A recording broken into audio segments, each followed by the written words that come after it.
Counting ని అదే విధంగా రాష్ట్రంలో ఎలక్షన్ తర్వాత జరుగుతున్న సంఘటనలను దృష్టిలో పెట్టుకుని ప్రతిరోజు జోన్ 2 పరిధిలో వైజాగ్లో ఈ కార్డన్ అండ్ సెర్చ్ నిర్వహించడం జరుగుతుంది. అదేవిధంగా ఈరోజు ఇక్కడ గాజువాకలో వాంబే కాలనీలో, అదేవిధంగా వెస్ట్ సబ్ డివిజన్ గోపాలపట్నంలో, అదేవిధంగా హార్బర్ సబ్ డివిజన్ 1 టౌన్లో కూడా ఈ కార్డన్ అండ్ సెర్చ్ నిర్వహించడం జరుగుతుంది. ఇది ఎవ్రీడే ఎలక్షన్ కౌంటింగ్ ముందు రోజు వరకు కూడా ఇది జరుగుతుంది.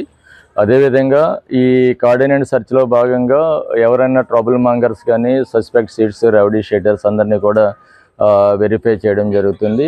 ఎక్కడన్నా కానీ ఇల్లీగల్గా స్టోర్ చేసినటువంటి ఫైర్ క్రాకర్స్ కానీ, లిక్కర్ కానీ ఏదైనా ఉంటే వాటిని కూడా సీజ్ చేసి స్పెసిఫిక్గా కేసులు పెట్టి కన్సర్న్ ఫెలోస్ని రిమాండ్ చేయడం జరుగుతుంది.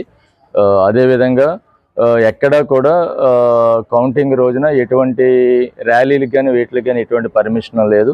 అటువంటి ర్యాలీలు చేసినట్లయితే, డీజేలు పెట్టినట్లయితే వాటిని కూడా సీజ్ చేయడం జరుగుతుంది.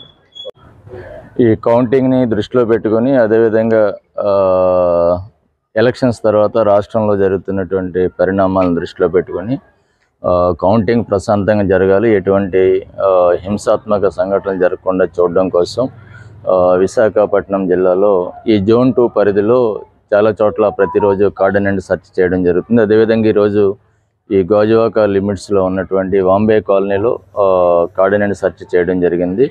అనుమానితులుగా ఉన్నటువంటి వ్యక్తుల్ని, లేకపోతే అదేవిధంగా ఇక్కడ ఉన్నటువంటి ట్రబుల్ మాంగర్స్, రౌడీ షీటర్స్ని అందరినీ కూడా వెరిఫై చేయడం జరిగింది. అదేవిధంగా ఎటువంటి రికార్డులు లేనటువంటి వెహికల్ని కూడా సీజ్ చేయడం జరుగుతుంది. ఇది ఎలక్షన్ వరకు కూడా కంటిన్యూ అవుతుంది. కౌంటింగ్ రోజున ఎవరు ఎటువంటి న్యూసెన్స్ క్రియేట్ చేసినా కానీ స్పెసిఫిక్ సెక్షన్లు పెట్టి చాలా కఠినమైనటువంటి చర్యలు తీసుకోవడం జరుగుతుంది. అదేవిధంగా ఫైర్ క్రాకర్స్ ఎక్కడైనా ఉంటే వాటిని కూడా చెక్ చేయడం జరుగుతుంది. ఫైర్ క్రాకర్స్ ట్రాన్స్పోర్ట్ చేయడానికి కానీ, అదేవిధంగా అమ్మడానికి కానీ ఎటువంటి పర్మిషన్స్ లేవు. వాటి మీద కూడా చాలా బ్యాన్ ఉంది. అదేవిధంగా కౌంటింగ్ రోజున గెలుపొందినటువంటి వ్యక్తులు కానీ, లేకపోతే ఫాలోవర్స్ కానీ ఎవరు కూడా ఎటువంటి ర్యాలీలకి వాటికి కూడా పర్మిషన్ లేదు.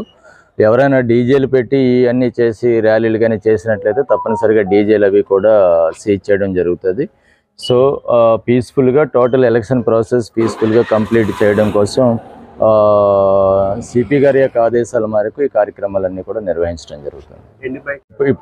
సోఫార్ 26 బైక్స్ని అంటే సరైనటువంటి రికార్డ్స్ లేనటువంటి బైక్స్ని సీజ్ చేయడం జరిగింది. వాటిని ఫర్దర్గా వెరిఫై చేసి దాని ప్రకారం లీగల్గా యాక్షన్ తీసుకోవడం జరుగుతుంది.